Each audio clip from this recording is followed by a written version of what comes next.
Hola, soy el Dr. Diego Medina y en esta lección vamos a revisar el metabolismo de los carbohidratos, específicamente enfocándonos en el control hormonal de este. O sea, básicamente vamos a hablar de cómo estímulos hormonales influyen en cuanto a la conducta que va a tener el cuerpo con los carbohidratos. Vamos a poner de ejemplo pues a la glucosa, ¿no? Entonces, empecemos con esto. Primero que nada, son 4 órganos los que principalmente van a metabolizar o van a estar participando en el metabolismo de los carbohidratos y en general de cualquier combustible que se pueda usar como energía por parte del cuerpo, que sabemos que la energía preferida pues es el carbohidrato, pero en general. Tenemos al hígado, al tejido adiposo, al músculo, por concentración o por volumen, pues el músculo esquelético principalmente, y el cerebro como principal estructura del sistema nervioso central. Ahora, ¿cómo se va a regular esto? Porque esto es lo que vamos a hablar el día de hoy. El cuerpo básicamente necesita encontrar un equilibrio entre la cantidad de glucosa y en general ácidos grasos, por ejemplo, pero vamos a poner la glucosa como el principal combustible. El cuerpo necesita encontrar un equilibrio entre la cantidad de glucosa que está circulando en la sangre y la cantidad de glucosa que se está almacenando para usarse en un momento futuro. ¿Esto de qué depende? Depende en gran parte de la concentración o de la disponibilidad que tengamos de carbohidratos. Si hay mucha glucosa en la sangre, pues obviamente el cuerpo va a favorecer almacenarla para tenerla como una reserva cuando se quiera usar después. Y si hay muy poca, pues el cuerpo obviamente va a favorecer sacar la glucosa de esos almacenes y ponerla en la circulación. Entonces, ahí estamos, o eso es lo que vamos a ver con este control. Cómo hacer que ni haya muy poca en la sangre, pero que tampoco tengamos demasiada en la sangre. Si tengo mucha, ¿dónde la pongo? Pues la voy y la guardo, la almaceno. Y si tengo poca, ¿qué hago? Voy al almacén y saco para ponerla en la sangre, ¿no? Aunque obviamente no es un sistema cerrado, o sea, no es la misma molécula de glucosa la que entra y sale, entra y sale, entra y sale de ese almacén. Obviamente tenemos el aporte de la dieta, ¿no?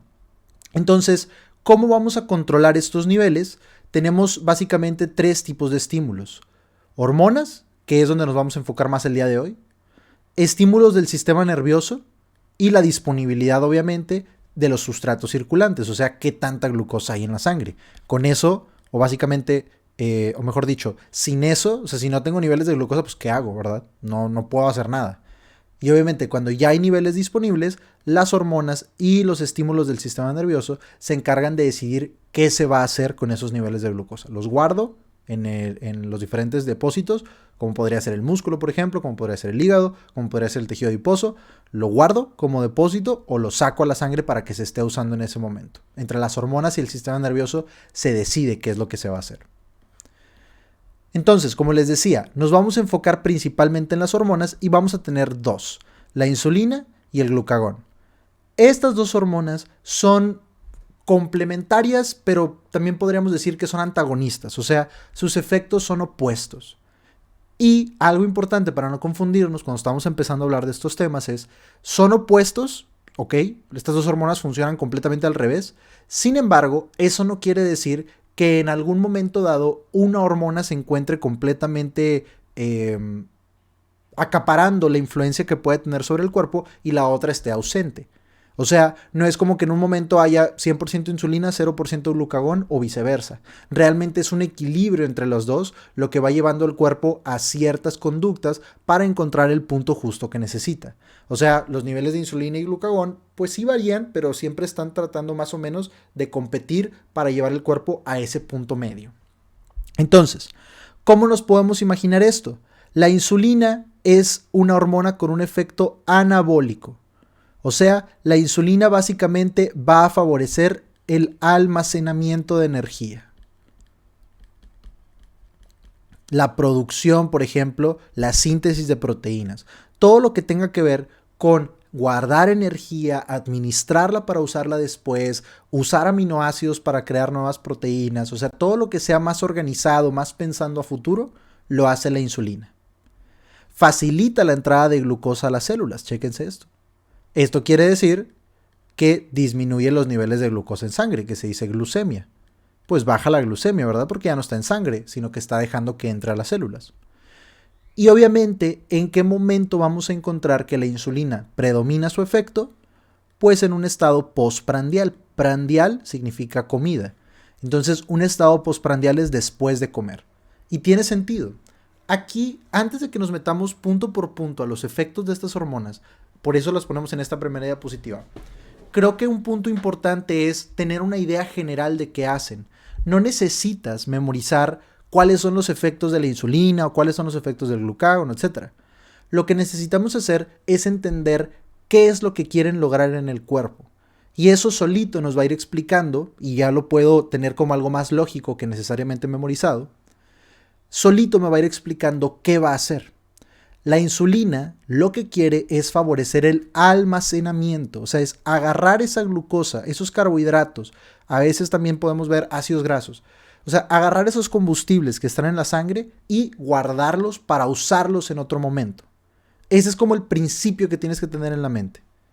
Si tú te pones en ese papel, ¿en qué momento quisiéramos almacenar glucosa? ¿En qué momento quisiéramos estar guardando esta fuente de energía?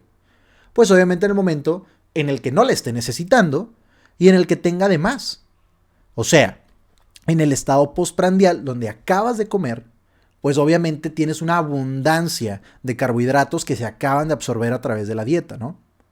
Y entonces, en ese momento es cuando tiene que entrar la persona más organizada, la persona que piensa a futuro y diga, a ver, vamos a suponer que fuera dinero, ¿no? La insulina es, ok, nos acabamos de ganar un chorro de dinero, ¿vamos a gastárnoslo todo? Pues claro que no. La insulina va a entrar y va a decir, a ver, vamos a guardarlo, vamos a distribuirlo, vamos a pensar en el futuro, etc. O sea, es más organizada. La insulina es como la persona responsable, ¿verdad? En ese momento. Entonces, facilita la entrada de glucosa a las células. Vamos a suponer que en la sangre fuera el dinero en tu cartera, donde te lo puedes gastar en cualquier momento, y en las células y en los almacenes que ahorita vamos a ver, fuera en una cuenta, en un fondo de ahorro, etc. Algo que te va a servir después. Entonces la insulina dice, a ver, vamos a meter el dinero, porque hay un chorro ahorita, acabamos de comer, hay un chorro de carbohidratos, o acabamos de ganar dinero, entonces hay mucho dinero en tus manos, vamos a meterlo ahorita en cuentas, vamos a guardarlo para que después, si algo pasa, ya tengamos dinero. Entonces facilita la entrada de glucosa a las células y por lo tanto disminuye la glucosa que está circulando. Ya no la tienes en la mano para gastártela. Perfecto. Entonces es después de comer cuando predomina el efecto de la insulina, precisamente porque es cuando hay una abundancia de estos carbohidratos. ¿Cuál es su contraparte? La contraparte es el glucagón. El glucagón lo que quiere hacer es directamente subir los niveles de glucosa en sangre, o sea, aumenta la glucemia 100%. Este sería, vamos a decir, una persona, comparado con la insulina, que no es tan organizada, pero que es más rápida para actuar. Vamos a decir, es más decidida, hace las cosas cuando se necesitan hacer. No es tan dada a planear a futuro y que vamos a tener cuidado y vamos a planear para que haya guardado si lo necesito. Eso no se le da al glucagón. Lo que se le da al glucagón es decir, ahorita es el momento de actuar, pues vamos a actuar. Entonces, ¿qué es lo que hace el glucagón? El glucagón facilita la salida de glucosa a la circulación. O sea, hace que de esos depósitos donde estaba guardada se saque, se convierta en glucosa y se vaya a la sangre. Vamos a suponer que el glucagón es el que dice, ¿sabes qué? Ahorita necesitamos invertir el dinero, necesitamos hacer esto, necesitamos hacer lo otro, no tenerlo guardado. Entonces dice, bueno, vamos a gastárnoslo, ¿no? Vamos a decir no gastarlo porque el cuerpo sí lo necesita. Entonces vamos a decir, ahorita necesito gastar dinero, necesito invertirlo, no lo quiero tener guardado. Lo saca de las células, lo pone en la circulación, es un efecto entonces catabólico y fíjate cuando predomina su efecto, en ayuno. ¿Por qué en ayuno? Porque en ese momento no hay glucosa en la sangre. ¿Por qué no? Pues porque no hemos comido. Entonces en ese momento donde se necesita actuar, el glucagón le dice a la insulina, pues muy padre tu planeación para el futuro, pero ahorita ocupamos en la sangre, ¿verdad? Entonces agarra esos fondos, agarra esos depósitos y dámelo. Dámele la glucosa para que esté en la sangre. Eso es lo que hace el glucagón. El glucagón moviliza la glucosa hacia la circulación, que es donde la voy a necesitar para la energía. Y la insulina, cuando hay demasiada energía, dice, ok, a ver, ahora tenemos mucha. Ya no te la tienes que gastar toda, glucagón, porque hay demasiada. Si te la quieres gastar toda ahorita, vamos a quedar pobres para siempre. Entonces, en esos momentos donde hay mucha glucosa, donde hay mucho carbohidrato, donde hay mucho dinero, entra la persona más calmada y dice, a ver, no te lo vas a gastar en un día, nos ganamos la lotería, pero hay que pensar en el futuro, lo guardo. Y el glucagón, cuando hay poca glucosa, cuando hay poco dinero, dice la insulina, insulina, discúlpame, pero ahorita lo necesito ya. Entonces dámelo y lo pongo en la sangre. Esos son los efectos que se van a estar contraponiendo. Y como les decía, nunca vamos a encontrar un momento en el que uno esté al 100% y el otro al 0. Es un equilibrio que están formando entre los dos. ¿Ok? Entonces, esta es la idea general que tenemos que tener en la mente. Y ahora sí, obviamente, vámonos a los detalles ya específicos de cada una de estas hormonas. Vamos a empezar hablando de la insulina. La insulina se produce por células beta en una porción del páncreas que se llaman islotes de Langerhans. Ok, eso lo vas a ver un poquito más en histología. ¿Qué efecto tiene? Pues dijimos que un efecto anabólico. Entonces lo que queremos aquí es que se guarde la energía. Queremos que se almacene, como dijimos. Aquí, bueno, vamos a tener que ver este concepto, que sería el de glucógeno. Es muy sencillo y obviamente en las siguientes clases, cuando hablemos de glucólisis y tal, sí lo vamos a profundizar un poquito más. Pero dicho de manera sencilla, la glucosa, como principal carbohidrato, pues es una forma que se puede movilizar y que puede dar energía. Pero cuando lo quiero guardar, lo puedo convertir a una forma en la que se va a almacenar, que es el glucógeno. El glucógeno no se puede movilizar, pero es un almacén. Si lo quieres ver así, digamos que la glucosa es efectivo, o sea, dinero para usarse ya en este instante. Y el glucógeno es una cuenta de ahorro, es dinero, pero que está ahí guardado, ¿no? No lo puedo gastar así tal cual para comprar algo en ese instante, ¿no? Entonces, la glucosa es la forma que yo quiero tener cuando lo voy a necesitar, o sea, cuando la voy a usar para generar energía, pero cuando tengo de más y estaba planeando para el futuro y dejé guardado, lo guardo en la cuenta de ahorro, o sea, lo guardo como glucógeno. Entonces, fíjense cómo la insulina promueve la síntesis de glucógeno. O sea, promueve que la glucosa se transforme en glucógeno para que se quede guardada. Que dijimos que la insulina lo que quiere es planear para el futuro, quiere almacenar la energía para si después se necesita. Tenemos síntesis de triacilgliceroles, que es básicamente lo mismo que el glucógeno, pero con ácidos grasos. En cuanto a los lípidos, los ácidos grasos, que después los veremos más a detalle, pero los ácidos grasos son esta forma como que para utilizarse son el efectivo y el triacilglicerol es ese almacén. Entonces la insulina también hace que se almacene esa energía para después. Y promueve la síntesis de proteínas. O sea, que los aminoácidos se conviertan en proteínas. Esto es parte obviamente del efecto anabólico. Entonces, no se lo traten de memorizar como les menciono. Simplemente hay que tener en mente qué es lo que quiere hacer. Quiere guardar, quiere pensar en un futuro. Quiere ser organizada la insulina. Entonces, tengo glucosa, guárdala en glucógeno. Tengo ácidos grasos, guárdalo en triacilgliceroles. Tengo aminoácidos, si te fijas es lo que consumimos con la dieta, ¿no? Macronutrientes. Aminoácidos, lípidos y carbohidratos. Entonces, tengo aminoácidos, conviértelos en proteínas. No los dejes ahí porque te los vas a gastar y no te los puedes gastar todos en ese instante. Entonces, también chéquense cómo esto actúa principalmente en esos estados postprandiales. O sea, cuando acabamos de comer, cuando tengo una abundancia de todo y necesito a la persona organizada que diga, no te lo acabes en una semana. Vamos a pensar. Entonces, estos son los efectos básicamente de la insulina. En cuanto a la estructura de la molécula de insulina, nos pueden preguntar varios detalles. Es una cadena compuesta por 51 aminoácidos. Bueno, en general la molécula está compuesta por 51 aminoácidos, pero se compone de dos cadenas, una A y una B. Y las dos cadenas se unen por puentes disulfuro. Sin embargo, estas dos cadenas no se sintetizan así desde un inicio. Primero, lo que nos da la traducción de la RNM, que viene obviamente del código genético en el núcleo, lo primerito que nos da es un precursor que se llama preproinsulina. Este es un precursor inactivo. O sea, esta preproinsulina no tiene la capacidad de dar los efectos de la insulina. Entonces, ¿qué es o qué hace esta preproinsulina? Esta preproinsulina tiene obviamente la cadena A, la cadena B, pero además tiene una estructura que se llama secuencia de señal. Esta secuencia de señal le ayuda a entrar al retículo endoplásmico rugoso y tiene toda esta otra porción de la cadena que se llama C-péptido o péptido C.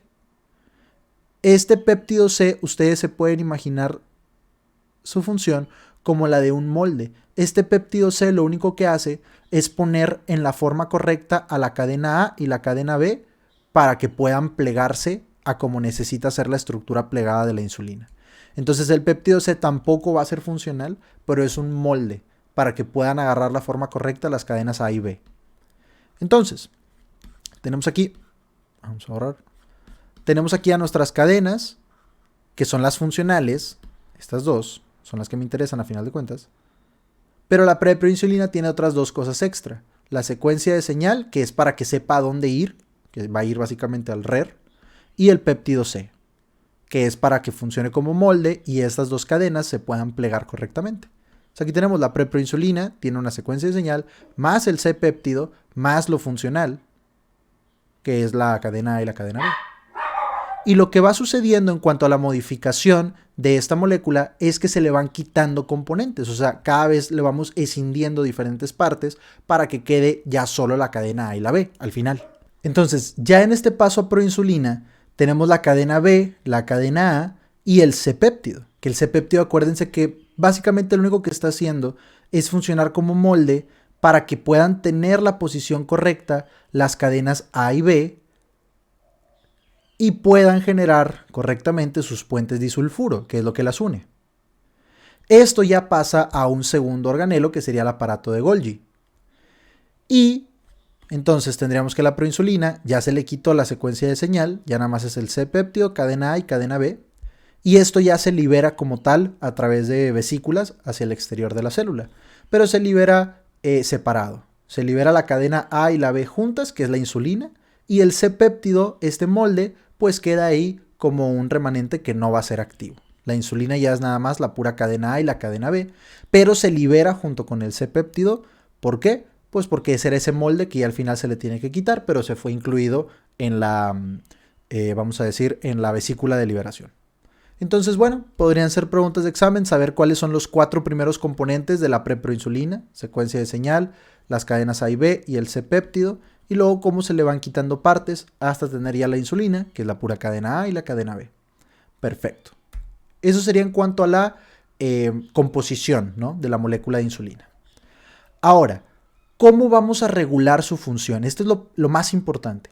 ¿Por qué? Porque aquí es donde vamos a ver qué hace que el cuerpo se dé cuenta que es momento de liberar insulina o qué hace que se dé cuenta que no es momento de liberar insulina. Ustedes se imaginarán obviamente que principalmente es la glucosa, ¿no? Si hay mucha o si hay poca, eso es lo que a mí me va a decir qué es lo necesario. Pero vamos a detallarlo un poquito más. Y recordemos siempre que la liberación está coordinada con la del glucagón. Porque ahorita vamos a empezar a ver que muchos de estos efectos al revés, cuando por ejemplo estimulan la liberación de insulina, inhiben la liberación de glucagón o viceversa. Es algo importante que siempre hay que tener en mente. Entonces, primero vamos a hablar de qué hace que se libere más insulina. O sea, ¿en qué momento el cuerpo se da cuenta? Ahorita es necesario liberar insulina. ¿Cuáles son las cosas que el cuerpo toma en cuenta para tomar esa decisión? Ya sabiendo qué es lo que va a hacer la insulina. Sabiendo que la insulina básicamente va a querer guardar todas esas fuentes de energía, guardar los ácidos grasos, guardar la glucosa, los aminoácidos, convertirlos en proteínas, o sea, el efecto anabólico. Entonces, ¿en qué momento voy a necesitar toda esta organización y toda esta planeación a futuro, como lo hemos estado llamando? Bueno, el primer estímulo y el más importante para la liberación, para promover la liberación de insulina es la glucosa. Si nosotros tenemos mucha glucosa en la sangre, si es como decíamos, cuando tenemos mucho dinero en las manos, entra la insulina y dice, a ver, no te lo puedes gastar, vamos a guardarlo. Entonces, si hay un aumento de concentración en la glucosa sanguínea, pues ¿qué va a pasar? Se estimula la liberación de insulina. El cuerpo dice, tengo demasiada glucosa en la sangre, es momento de guardarla, es momento de planear a futuro. Que además, la glucosa en sangre, si sube a niveles demasiado elevados, pues obviamente ya va a empezar a tener efectos nocivos, que es básicamente la fisiopatología de la diabetes. Después hablaremos de eso. Y esto se da por transportadores GLUT2 que se encuentran en la superficie de la membrana, por ejemplo, de la célula B, de la célula beta del islote de Langerhans. Entonces, el principal estímulo es la glucosa. Cuando yo empiezo a ver demasiada glucosa en la sangre, el cuerpo dice, es momento de producir insulina, es momento de liberar insulina para que empiece a esa glucosa meterla a las células y retirarla de la sangre. ¿Ok? Los aminoácidos Mismo principio. Cuando hay demasiados aminoácidos en la circulación, ¿qué dice el cuerpo? A ver, vamos a empezar a hacer proteínas, vamos a hacer que de algo sirvan estos aminoácidos, porque ahorita tengo un chorro. Y entonces se libera insulina, porque recuerda que la insulina promueve la síntesis de proteínas a partir de aminoácidos, ¿no? Entonces es lo mismo. Si te fijas, en ambos casos estamos hablando cuándo tendríamos muchos aminoácidos en la sangre, cuándo tendríamos mucha glucosa en la sangre, pues en un estado postprandial, cuando acabamos de comer, acabas de tener todos los aminoácidos y toda la glucosa de la comida y está primero que nada en la sangre. Entonces al momento de comer empiezan estos estímulos para elevar la insulina. Y el tercer estímulo que vamos a ver aquí son unas hormonas llamadas incretinas. Estas se liberan en partes distintas del tubo digestivo, pero lo que quiero que anotes aquí es que tienen un efecto anticipador. O sea, para darse cuenta de que hay muchos aminoácidos en la sangre o para darse cuenta que hay demasiada glucosa en la sangre, necesitamos eso, necesitamos que esté en la sangre ya. Pero las incretinas no. Las incretinas son estímulos que se generan cuando estos macronutrientes apenas están en la boca, o sea, casi que cuando apenas estamos masticando la comida, el cuerpo ya se prepara, se anticipa. El cuerpo dice, a ver, pues si estamos masticando, será porque va a venir comida. Entonces todo el tubo digestivo se prepara o se anticipa para eso, esa es la palabra clave, es un efecto anticipador. Y en parte de eso, de que se le empieza a avisar a todo mundo que, oye, va a venir la comida, va a venir la comida, va a venir la comida, le avisan al páncreas. Le dicen, oye, pues estamos masticando algo, yo creo que ahorita va a caer comida. Saca insulina de una vez para que cuando llegue esa glucosa a la sangre ya haya insulina y la podamos meter de volada a la célula. Entonces, esa es la clave de la incretina, es un efecto anticipador. Entonces, lo que le estimula es la glucosa oral, no en la sangre, la glucosa oral. Y lo que hace, o bueno, los ejemplos que tenemos es la colecistocinina y el péptido inhibidor gástrico. Estas igual y no van a ser las preguntas más importantes, pero lo que sí quiero que sepas de la incretina es que la estimula la glucosa oral y que da un efecto anticipador. Y eso hace que la glucosa la insulina, se adelante a que necesariamente ya esté la glucosa en la sangre para elevar los niveles. Imagínate que te acabas de comer un pastel completo. Y entonces el cuerpo dice, bueno, cuando esté en la sangre esa glucosa ya la pongo en las células. Cuando esté en la sangre la glucosa ya libero la insulina. Pero de repente se viene una oleada, un tsunami de glucosa. El cuerpo va a decir, híjole, ya no me alcanza el tiempo de sacar la insulina. Tengo demasiada glucosa. Me va a hacer daño antes de que la insulina se pueda ahí meter la glucosa a la sangre, a la célula, perdón. Entonces el cuerpo se adelanta y dice, ok, y si igual y viene una super mega oleada de glucosa, pues voy a tener insulina desde un principio. Ese es el efecto anticipador de la incretina. Muy bien. ¿Y qué la inhibe? La inhibe básicamente la adrenalina. La adrenalina la podríamos ver como un mensajero del sistema nervioso, esto ya no es tanto de las hormonas, sino podríamos verla más como del sistema nervioso, que lo que realiza o lo que hace es poner al cuerpo en un estado de activación, en un estado de supervivencia, que es, bueno, algo que todos relacionamos, ¿no? Cuando tenemos experiencias así como muy extremas, sabemos que liberan adrenalina. Entonces la adrenalina básicamente le dice al cuerpo, tienes que sobrevivir, ahorita estamos en peligro mortal, tenemos que sobrevivir. Y parte de eso es, saca la energía, porque probablemente nos esté persiguiendo un rinoceronte y hay que escapar. Entonces saca toda la glucosa a la sangre. ¿Para qué? Para que la usemos como energía. Ahora sí me voy a gastar todo el dinero porque es ahora o nunca. Que sabemos que no siempre son estímulos reales los que liberan adrenalina, ¿no?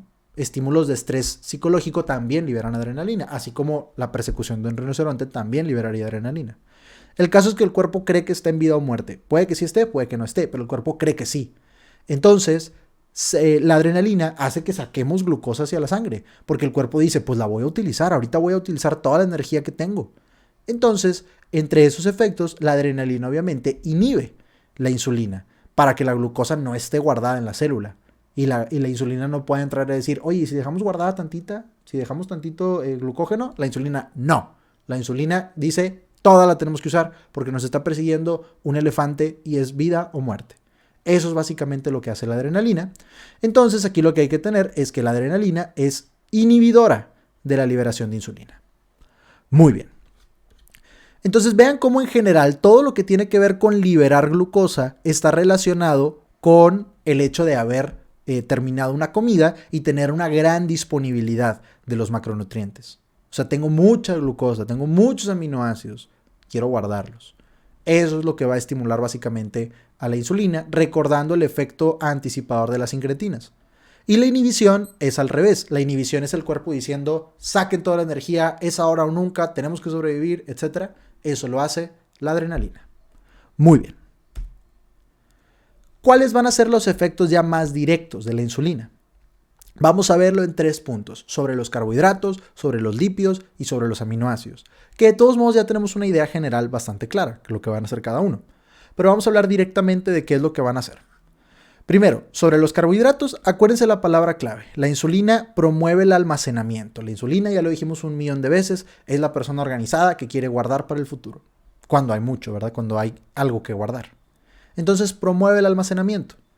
¿Cómo hacemos esto? Promueve obviamente la formación de glucógeno. Acuérdate que el glucógeno es esa forma en la que podemos guardar la glucosa. Tenemos acá, el glucógeno es como la cuenta de ahorro, la glucosa es como el efectivo. Entonces, el glucógeno es cómo lo voy a guardar. Entonces, promuevo la síntesis de glucógeno. Podríamos decir, promuevo los depósitos en mi cuenta de ahorro. ¿Ok? Promueve la captación de glucosa en las células, muy importante. O sea, hace que esa glucosa no se quede en la sangre. Esa glucosa que entró con la dieta la pongo en las células. Y ya ahí se puede usar o sintetizar a glucógeno. Esto lo hace, y ahorita lo vamos a mencionar, promoviendo la integración de receptores GLUT4 a la membrana. Estos receptores GLUT4 dejan que entre la glucosa a la célula. Ahorita lo vamos a ver. Y disminuye la glucogenólisis y la gluconeogénesis. ¿Qué es esto? Glucogenólisis. Fíjense la palabra. Glucógeno-lisis. O sea, romper el glucógeno. Nosotros dijimos, tenemos estos dos, vamos a decirlo, componentes, ¿no? La glucosa y el glucógeno. Glucógeno es para guardarla, glucosa es para usarla. Este paso, o sea, agarrar el glucógeno y convertirlo a glucosa, a esto le llamamos, ¿cómo se llama romper algo? Lisis. Glucógeno-lisis. Esta glucogenólisis es el paso en el cual nosotros agarramos el glucógeno y lo convertimos en glucosa.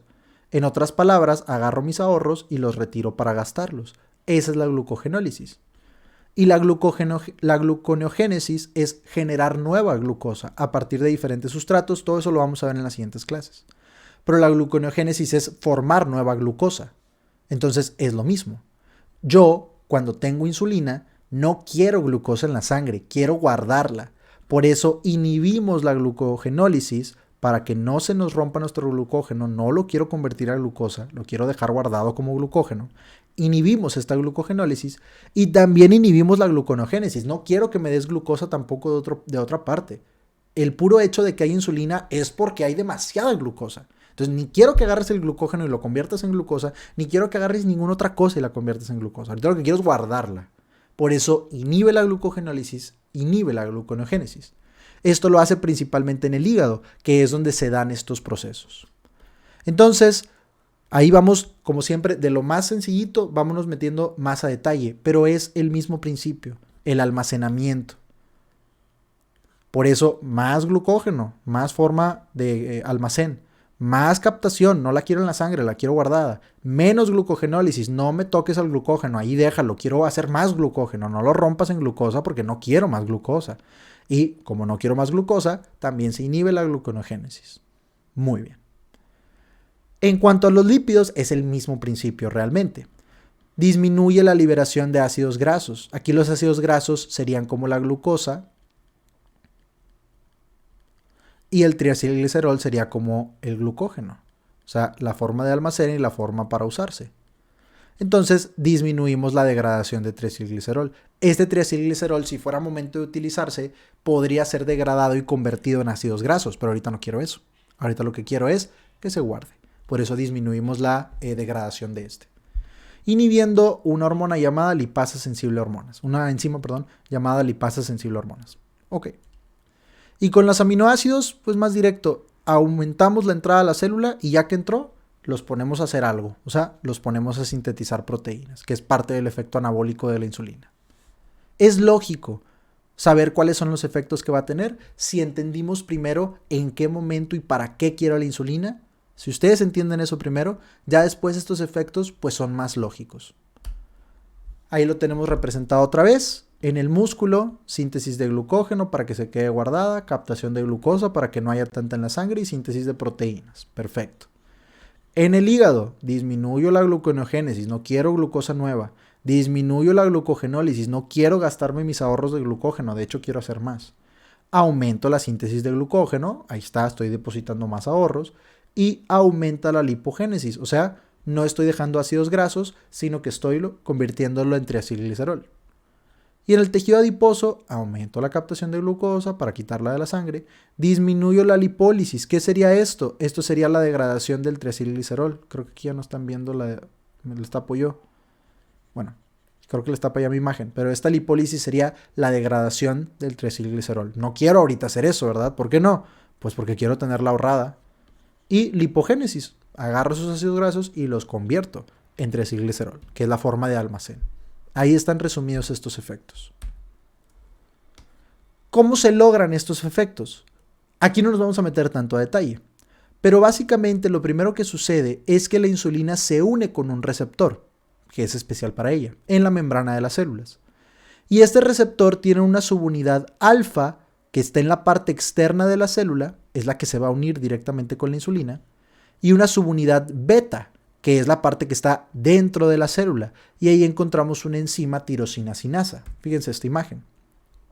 Lo primero que pasa es que la insulina, chéquense, todo este es el receptor, con la subunidad alfa que quedó por afuera y la subunidad beta, que es la que ya se asoma hacia dentro de la membrana celular.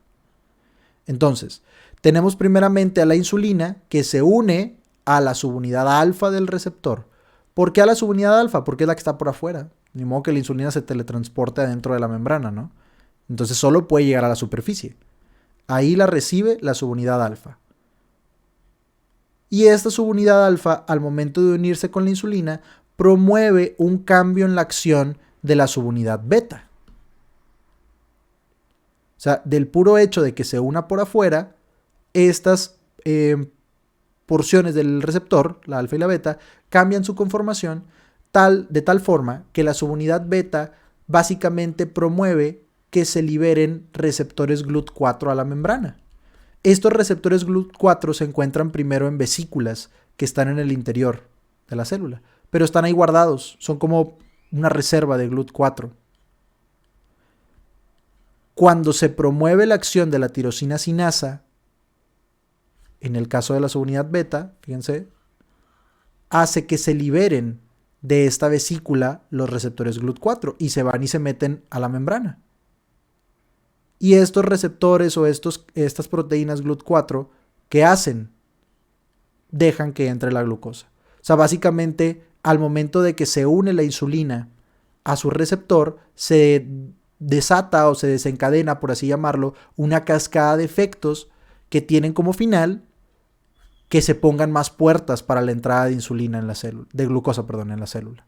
Se ponen más puertas para la entrada, esas puertas son el GLUT4. Entonces, así es como la insulina promueve la captación de glucosa por la célula.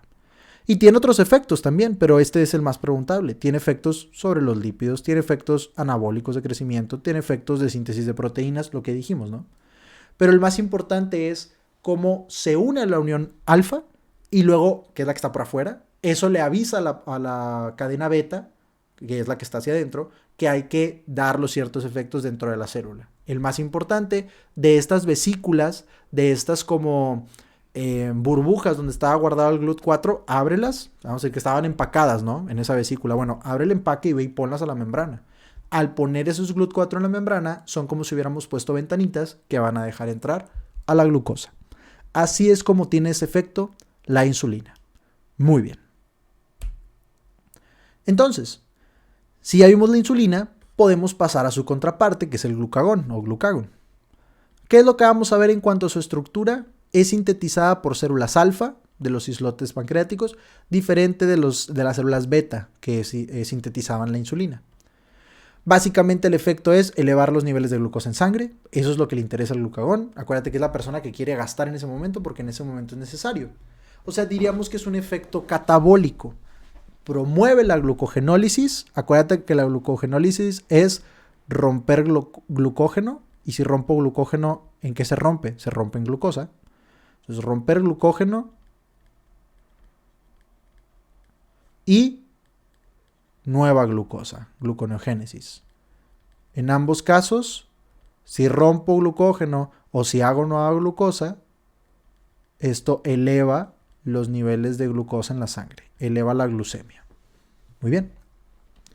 Tiene una estructura un poco más sencilla, es una sola cadena de 29 aminoácidos y el efecto o el proceso, mejor dicho, a través del cual se llega al glucagón es muy parecido al de la insulina. O sea, tenemos una forma precursora que es el preproglucagón y de ahí se va cortando hasta llegar a nuestra cadena final. Sin embargo, aquí no es tan importante. Estímulos para el glucagón.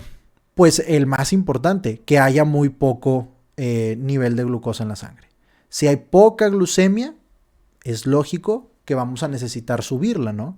Si ahora yo me doy cuenta, ya no tengo glucosa en la sangre, el glucagón lo que va a hacer es decir, ¿sabes qué? Pues ni modo, rompo las reservas de glucógeno y hago gluconeogénesis para que haya más glucosa y mandarla a la sangre. O sea, es lo contrario que la insulina, básicamente.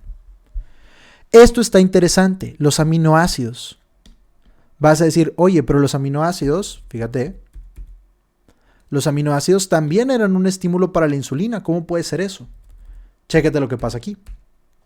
¿Qué pasaría si nosotros consumimos algún alimento rico en aminoácidos? Muy rico en aminoácidos, pero igual y con un componente muy bajo de carbohidratos.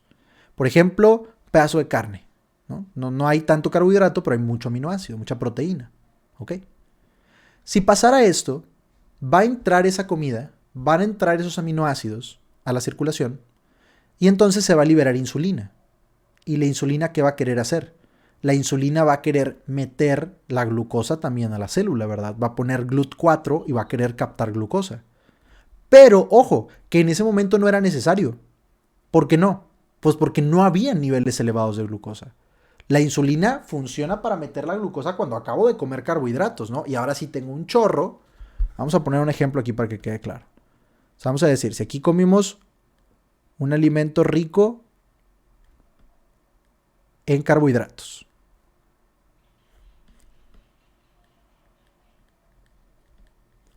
Y aquí un alimento con un componente nulo, vamos a decir, de carbohidratos, pero un fuerte componente de aminoácidos. Vamos a poner aquí el efecto del glucagón y el de la insulina en estos colores.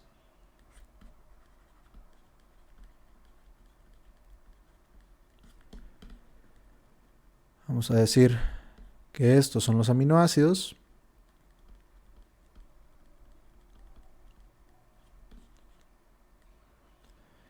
Y estas son las moléculas de glucosa. Perfecto. Entonces, imagínense que acabamos de comer una comida con muchos carbohidratos. O una hamburguesa que tiene pues, bastantes carbohidratos y también trae la proteína ahí de la carne.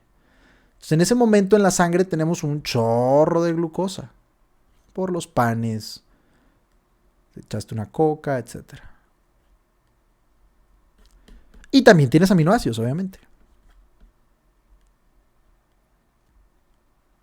Entonces, en ese momento se va a liberar insulina. Ahí están dos estímulos, los aminoácidos y la glucosa en la sangre. Entonces, en ese momento, la insulina va a desplazar hacia adentro. Vamos a clavarnos ahorita en la glucosa. Va a desplazar hacia adentro la glucosa. Pero pues no hay problema. Porque tenía tanta, como acababa de comerme una hamburguesa, había tanta glucosa en la sangre que claro que le puedo quitar para dejarla entrar a la célula, le puedo quitar y aún así me voy a quedar con un buen nivel en la sangre. No le voy a dejar a la sangre sin nada tampoco. ¿Por qué? Porque acuérdate que la insulina básicamente empieza a funcionar cuando decimos hay muchísima glucosa, es momento de guardar. Entonces, por eso se da la libertad de guardarla, porque dice, ay, ¿sabes qué? La sangre tiene tanta, se acaba de comer una hamburguesa, tiene tanta que no pasa nada. Le quito tantito para que tampoco nos quedemos sin nada en el futuro, pero ni me va a decir nada porque pues de todos modos tenía un chorro. ¿Ok? Pero ¿qué pasaría si nos acabamos de comer un pedazo de carne nada más? Bueno, ahí vamos a tener muchos aminoácidos en la sangre.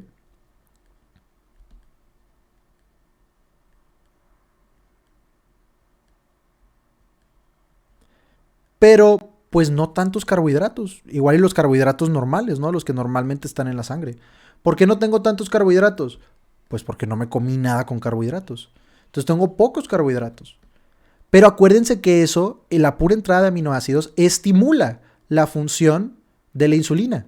Entonces la insulina, fíjense lo que va a querer hacer. La insulina se va a confundir y va a decir, mira, de seguro se comió otra hamburguesa este hombre. Entonces, pues le quito la glucosa de la sangre. Como siempre, pues es lo que hago, soy la insulina. Pero el detalle aquí es que en este momento no había glucosa de más en la sangre, había glucosa normal. La insulina de todos modos le está quitando. Entonces, ¿qué va a pasar? Pues se va a quedar sin glucosa en la sangre. Entonces el cuerpo dice, pues tampoco puedo dejar que esto suceda.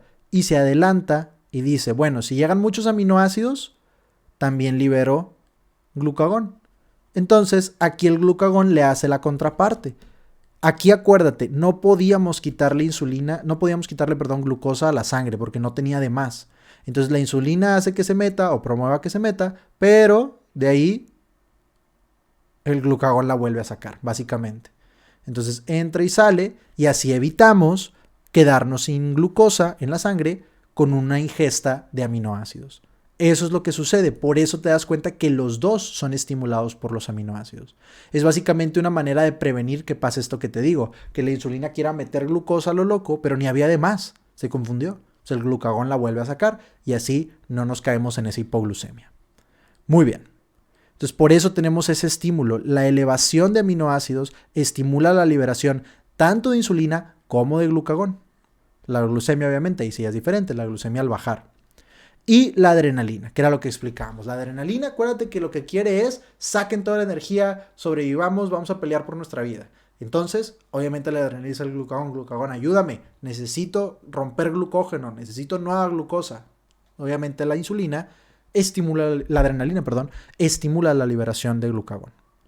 ¿Y qué lo inhibe? ¿Qué hace que ya no liberemos glucagón? Pues una elevación en la glucemia. Si ya tengo demasiada glucosa en la sangre, eso mismo le dice al glucagón, oye, ya estuvo suave, ya tenemos demasiada en la sangre, ya no saques más.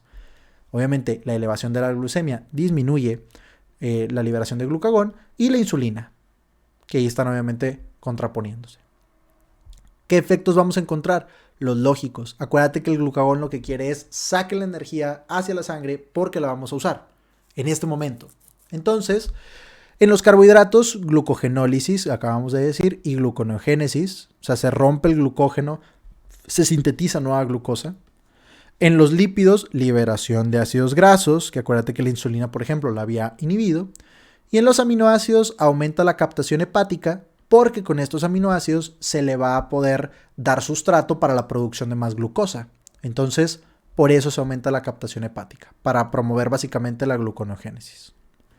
Entonces, bueno, otra vez son lógicos si sabemos en qué momento va a actuar el glucagón. Y ahí tenemos esta figura que viene en tu libro, básicamente cómo se están peleando. La insulina, por un lado, disminuye la glucogenólisis, disminuye la gluconeogénesis, disminuye la lipólisis, o sea, quiere mantenerlo guardado todo. Y por el otro lado, la adrenalina y el glucagón, que estimulan esos mismos procesos. Entonces era lo que decíamos, nunca está ni uno 100% y el otro 0, ni al revés. Son una equilibrio, una pelea constante que se está llevando, que a veces cuando acabamos de comer, pues gana un poquito más la insulina, y a veces cuando llevamos mucho rato sin comer, pues gana el glucagón porque ya bajaron los niveles de glucemia, y así se la llevan. Muy bien. Ok, esto es lo que ya habíamos explicado. Ok. Entonces lo último que tenemos por este tema sería revisar qué pasa cuando bajan demasiado los niveles de glucosa en la sangre, algo que vamos a llamar hipoglucemia. Bueno, primero que nada, ¿cómo nos vamos a dar cuenta de que estamos en este estado? Más allá de que tengamos necesariamente una lectura de glucosa capilar o glucosa sérica en el paciente, pues vamos a ver síntomas del sistema nervioso central, que ahorita vamos a ver que pueden ser distintos, una glucosa menor a 40 miligramos sobre decilitro, y que si le damos glucosa, se resuelvan los síntomas del paciente.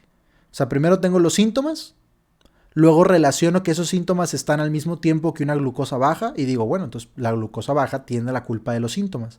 Y luego le damos glucosa y si los síntomas desaparecen, ahí ya confirmamos. Entonces sí era lo que yo pensaba. Esos son las tres características básicas de la hipoglucemia. Y es una urgencia médica, ¿por qué? Porque se puede generar un daño irreversible y muy considerable al sistema nervioso central.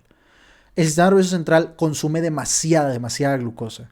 Entonces, aunque le quitemos ese suministro de glucosa por un tiempo relativamente corto, el daño puede ser muy grande, terminando hasta en muerte cerebral. Entonces, sí es algo que hay que corregir muy rápido en el hospital. Una hipoglucemia es algo que mueve a las personas, pues, o sea, es algo que hay que reaccionar rápido. Es algo muy importante. Y que obviamente hay que prevenir en el paciente, ¿no? Antes que nada, pues tratar de prevenirlo, porque sí, los daños pueden ser muy importantes. ¿Cómo se corrige esto? Ojo, que el cuerpo lo puede corregir él solo, ¿verdad? Y aquí, como estamos en primer año, pues vamos a ver cómo el cuerpo lo corregiría solo. Disminuimos la insulina. Acuérdate que aquí tengo poca glucosa en sangre. Entonces le digo a la insulina, ya no es momento de que sigas guardando. Ya, quítate porque necesito sacarla. Necesito que haya más en la sangre. Entonces disminuimos la insulina y aumentamos adrenalina y glucagón. Que obviamente adrenalina y glucagón, ¿qué van a hacer? Pues van a hacer que se libere más hacia la sangre. ¿Cómo logramos esto? Tenemos, por ejemplo, en cuanto a la vía de la adrenalina, la liberación de ACTH, que eso va a ser en la glándula suprarrenal, que se libere más adrenalina, y a largo plazo cortisol. Ahorita les hablo un poquito de eso. Y también tenemos efectos directos hacia el páncreas, que van a hacer que se libere glucagón. Ok, y bueno, que se inhiba la insulina. Estos síntomas decíamos que pueden ser de dos tipos, sobre todo los síntomas del sistema nervioso. En un descenso muy brusco de insulina y los primeros síntomas que aparecerían, fíjense cómo aquí estamos viendo, cómo desciende la glucemia y qué empieza a pasar. Los primeros síntomas que se van a presentar son síntomas relacionados con la liberación de adrenalina. Acuérdense que el cuerpo no entiende cuando un estrés es de un rinoceronte que te persigue o de que no te gusta hablar en público o de que se liberó adrenalina por otra razón. El cuerpo dice, hay adrenalina, me estoy muriendo, no hay de otra.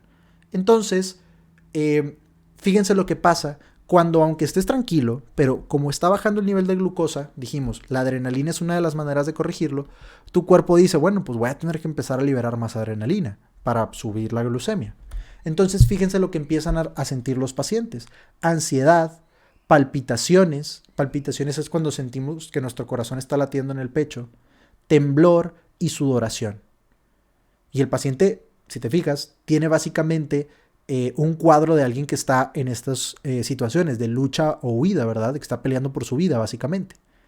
¿Por qué? Porque sí liberó adrenalina. Y acuérdate que el cuerpo no distingue si la adrenalina es de que de verdad te estás muriendo o de que estás nervioso por otra cosa o de que se liberó por una cuestión, en este caso, relacionada con la glucosa. El cuerpo dice, hay adrenalina, me estoy muriendo. Y empiezas a tener esas ideas, y empiezas a tener esa palpitación, y empiezas a tener ese temblor, etc. Eso es lo primero que pasa. Y se caracteriza en descensos muy bruscos de la glucosa en la sangre.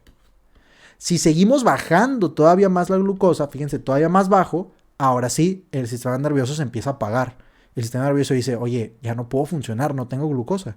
Y empiezan síntomas completamente distintos. El paciente se queda como somnoliento, está muy confundido, igual ya no tiene coherencia lo que dice. O sea, ya está muy disminuida la función del sistema nervioso. Y puede terminar convulsionando y en la muerte. Se llaman síntomas neuroglucopénicos. Glucopenia, penia es falta de o bajo. Entonces, neuroglucopenia sería poca glucosa en el sistema nervioso.